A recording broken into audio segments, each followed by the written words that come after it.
সুপ্রিয় শিক্ষার্থী, তোমরা কেমন আছো? আসসালামু আলাইকুম। নিশ্চয়ই ভালো আছো, সুরক্ষিত আছো। করোনার এই মহামারীতে আমাদের বাংলাদেশ সরকার অর্থাৎ শিক্ষা মন্ত্রণালয়ের অধীন বিভিন্ন বোর্ড আমাদের অনলাইন ক্লাস স্টার্ট করছে। এরই প্রেক্ষিতে ইন্টারমিডিয়েট অর্থাৎ ফার্স্ট ইয়ার তোমাদের পরীক্ষা হওয়ার পরপরই খুব তাড়াতাড়ি তোমাদের ভর্তি কার্যক্রম শুরু হয়েছে। এখন এই মুহূর্তে তোমাদের ক্লাস অনলাইনের মাধ্যমে বাংলাদেশ সরকার অর্থাৎ শিক্ষা মন্ত্রণালয় বিভিন্ন বোর্ডে অনলাইন ক্লাসের ব্যবস্থা করেছে, যার পরিপ্রেক্ষিতে আমি মোহাম্মদ শামীম আজাদ মনিরামপুর গোপালপুর স্টুডেন্ট কলেজ থেকে তোমাদের সামনে রসায়নের অধ্যায় গুণগত রসায়ন অর্থাৎ দ্বিতীয় অধ্যায়ের একটি গুরুত্বপূর্ণ টপিক অর্থাৎ আর্টিকেল নিয়ে হাজির হয়েছি। তো সুপ্রিয় শিক্ষার্থী, আমাদের এই দ্বিতীয় অধ্যায় অর্থাৎ গুণগত রসায়নের একটা গুরুত্বপূর্ণ টপিক হচ্ছে পরমাণুর মডেল। আমরা এই পরমাণুর মডেল সম্পর্কে আলোচনা করতে গেলে সর্বপ্রথম আমাদের যে বিষয়টা গুরুত্ব দেওয়া উচিত সেটা হলো পরমাণু কি জিনিস, আগে সেটা আমাদের বোঝা উচিত। তো প্রিয় শিক্ষার্থী, আমরা এসএসসিতে দেখে এসেছি এই পরমাণুর মডেল সম্পর্কে বিজ্ঞানী রাদারফোর্ড এবং বিজ্ঞানী নিলস বোর দুজন খুব গুরুত্বপূর্ণ পরমাণুর মডেল সম্পর্কে খুব গুরুত্বপূর্ণ স্বীকার্য দিয়েছে। তো এরই পরিপ্রেক্ষিতে পরমাণুর মডেল সম্পর্কে একটা সুনিখুঁত আলোচনা তাদের তত্ত্বের ভিতরে এসছে। তো কেমন এই তত্ত্বটা আমরা সেই বিষয় সম্পর্কে আজকে আলোচনা করব। সুপ্রিয় শিক্ষার্থী, কাম টু দ্য পয়েন্ট। আমাদের আজকের শিরোনাম পরমাণুর মডেল। পরমাণুর মডেল সম্পর্কে আলোচনা করতে গেলে অবশ্যই পরমাণু সম্পর্কে আমাদের জানতে হবে। পরমাণু কি জিনিস? What do you mean by atom? Atom কি জিনিস? আমরা যেটা খালি চোখে দেখতে পাই না, অর্থাৎ খুব শক্তিশালী আলট্রা মাইক্রোস্কোপ সম্পর্কে যেটাকে আইডেন্টিফাই করতে হয় সেটা হচ্ছে পরমাণু। যদি আমার এর ডেফিনেশন দিতে হয় তাহলে আমরা ঠিক এভাবে বলতে পারি, প্রত্যেক পদার্থ অসংখ্য অতি ক্ষুদ্রাতি ক্ষুদ্র কণিকার সমন্বয়ে গঠিত। এই ক্ষুদ্রাতি ক্ষুদ্র কণিকাকে বলা হয় পরমাণু, আর এই পরমাণু সমন্বয়ে গঠিত হয় অণু। তো প্রিয় শিক্ষার্থী, আমাদের আজকে পড়ার বিষয় পরমাণুর মডেল। পরমাণুর এই মডেল সম্পর্কে গুরুত্বপূর্ণ তত্ত্ব দিয়েছে বিজ্ঞানী রাদারফোর্ড এবং বিজ্ঞানী নিলস বোর। তবে এই দুটো মডেল সম্পর্কে সারা বিশ্বের বিভিন্ন নামি দামি বড় IUPAC এর যে সংস্থা, এই সংস্থার খুব গুরুত্বপূর্ণ বিজ্ঞানীরা এই মডেলের ভিতরে দুটো মডেলকে একটা খুব গুরুত্বপূর্ণ মডেল হিসেবে আইডেন্টিফাই করছে। এই মডেলের সবথেকে অধিক গ্রহণযোগ্যপূর্ণ মডেল হচ্ছে পরমাণুর বোর পরমাণু মডেল। এই বোর পরমাণু মডেল এবং রাদারফোর্ড পরমাণু মডেল, এই দুটো মডেলের স্বীকার্য সম্পর্কে আমরা আজকে একটু জানব। তো আমরা প্রথমে রাদারফোর্ড পরমাণু মডেল সম্পর্কে একটু আলোচনা করব।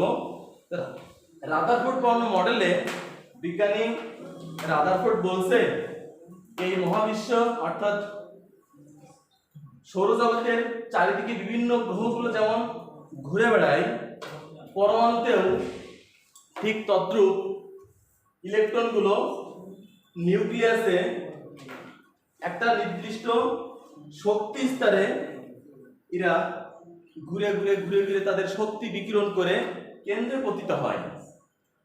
এবং তার গুরুত্বপূর্ণ মডেলের মূল স্বীকার্য যে পরমাণু তার শক্তি বিকিরণ করে, অর্থাৎ পরমাণু যে প্রতিনিয়ত ঘুরতেছে, তার ইলেকট্রন সমূহ ঘুরতেছে, সেটা হলো নিউক্লিয়াসে পতিত হচ্ছে। কেমন? পরমাণুর ইলেকট্রন সমূহ তার শক্তি বিকিরণ করতে করতে একটা নির্দিষ্ট সময় পর কেন্দ্রে পতিত হয়। এটা আছে রাদারফোর্ড পরমাণু মডেলের মূল কথা। অর্থাৎ এই রাদারফোর্ড পরমাণু মডেলে নির্দিষ্ট কোনো শক্তি স্তরের কথা বলেন নাই, শুধুমাত্র পরমাণুর ইলেকট্রন সমূহ একটা নির্দিষ্ট শক্তি স্তরে অর্থাৎ তার শক্তি বিকিরণ করতে করতে করতে কেন্দ্রে এসে পতিত হয়। এবং দ্বিতীয় মডেল হচ্ছে বোর পরমাণু মডেল। বিজ্ঞানী নিলস বোর এই বোর পরমাণু মডেল সম্পর্কে কিছু গুরুত্বপূর্ণ তথ্য আমাদেরকে দিয়েছে। অর্থাৎ রাদারফোর্ড পরমাণু মডেলটাকে ভুল ধরা যাবে না। রাদারফোর্ড পরমাণু মডেলটাকে বেস হিসেবে নিয়ে বর্তমান বিভিন্ন বিজ্ঞানীরা অর্থাৎ নিলস বোর পরমাণু মডেলটাকে অধিক গ্রহণযোগ্যপূর্ণ হিসেবে স্বীকৃতি দিয়েছে। কেন স্বীকৃতি দিয়েছে? কারণ বোর পরমাণু মডেল এবং রাদারফোর্ড পরমাণু মডেল এই দুই মডেলের ভিতরে একটা গুরুত্বপূর্ণ পার্থক্য রয়েছে। এই গুরুত্বপূর্ণ পার্থক্যের ভিত্তিতে মডেলটাকে সেপারেশন করা হয়েছে। অর্থাৎ বিজ্ঞানী নিলস বোর তার মডেলের কথা এভাবেই আলোচনা করছে যে পরমাণু যে মডেল, এই মডেলের ভিতরে কতগুলো নির্দিষ্ট শক্তি স্তর বিদ্যমান, কতগুলো নির্দিষ্ট শক্তি স্তর বিদ্যমান এবং প্রত্যেকটা শক্তি স্তরকে একটা নির্দিষ্ট নাম দিয়েছে, সেটা হচ্ছে কক্ষপথ। অর্থাৎ প্রথম কক্ষপথ, দ্বিতীয় কক্ষপথ, তৃতীয় কক্ষপথ, চতুর্থ কক্ষপথ, এভাবে পরপর চারটে কক্ষপথ হিসেবে আইডেন্টিফাই করছে।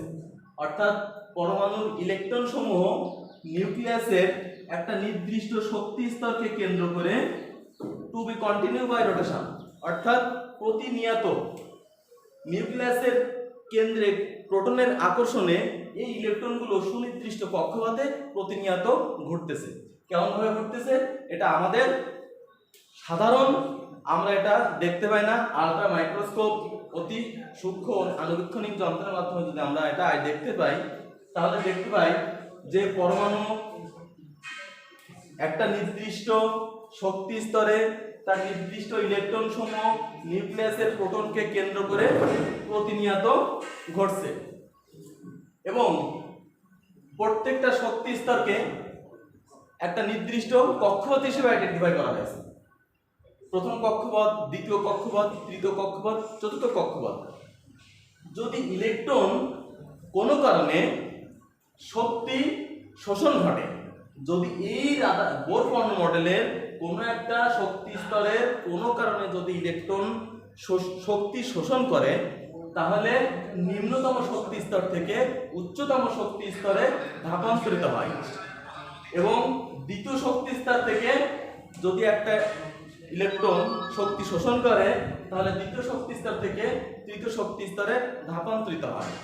এবং কোনো কারণে যদি ইলেকট্রনের নিউক্লিয়াসের বিভিন্ন কক্ষপথ থেকে একটি ইলেকট্রন তার শক্তি বিকিরণ করে, তাহলে উচ্চতম শক্তি স্তর থেকে নিম্নতম শক্তি স্তরে ধাপান্তরিত হয়।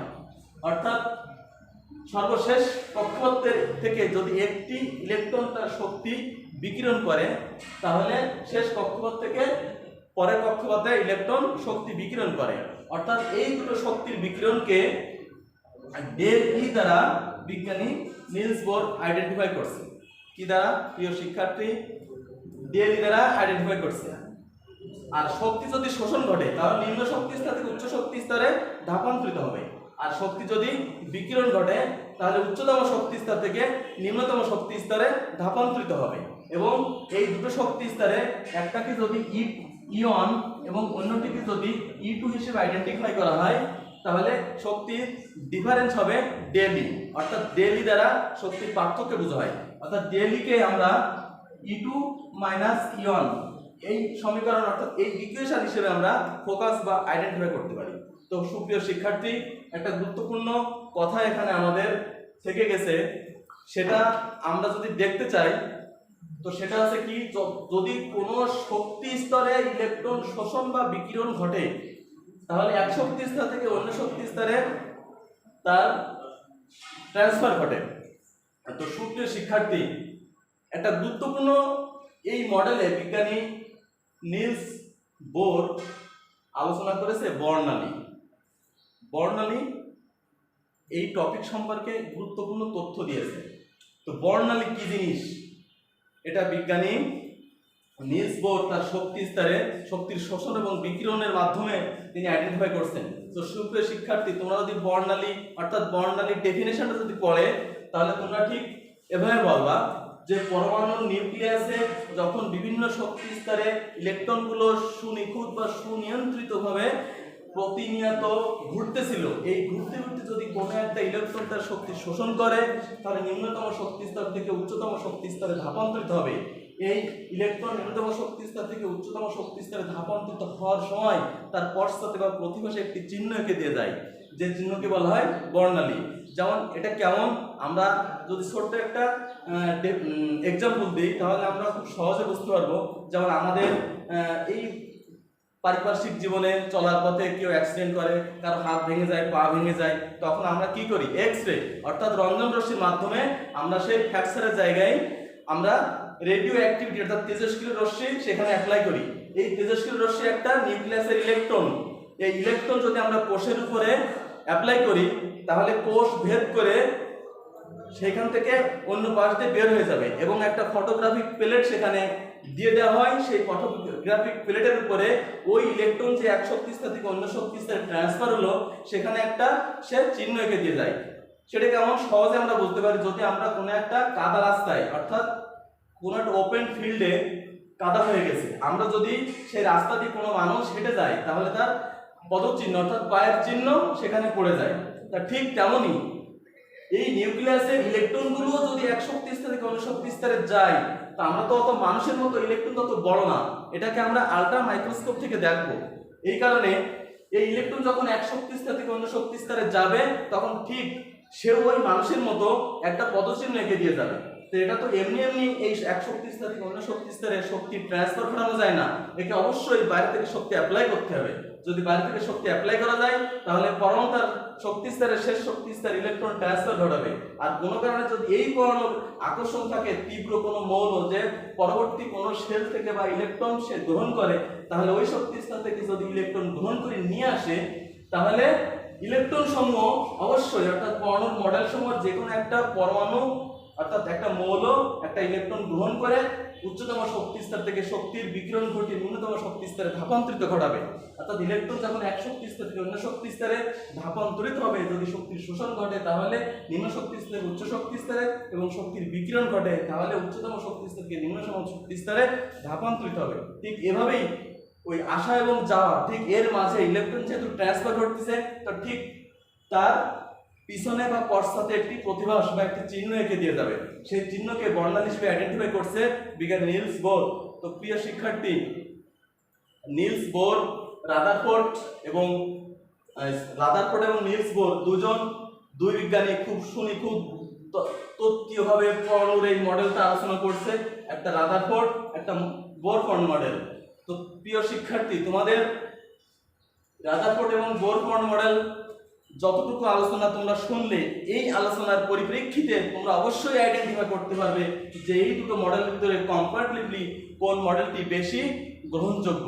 অর্থাৎ এরই পরিপ্রেক্ষিতে তোমাদের হোমওয়ার্ক দেওয়া থাকবে এই দুটো মডেলের তুলনামূলক আলোচনা, অর্থাৎ রাদারফোর্ড এবং বোরফোর্ড মডেলের একটা তুলনামূলক আলোচনা তোমরা দান করাবে, যার পরিপ্রেক্ষিতে বোর এবং রাদারফোর্ড এই দুটো মডেলের কম্পেয়ারে অবশ্যই উঠে আসবে যে কোন মডেল সবথেকে বেশি গুরুত্বপূর্ণ এবং বর্তমান IUPAC দ্বারা স্বীকৃতি। সুপ্রিয় শিক্ষার্থী, ভালো থেকো, সুস্থ থাকো। পরবর্তী ক্লাসে অবশ্যই নতুন একটা আর্টিকেল নিয়ে হাজির হবে। সে পর্যন্ত সবাই অপেক্ষা করো, অবশ্যই বাড়িতে স্টাডি করবে। আসসালামু আলাইকুম।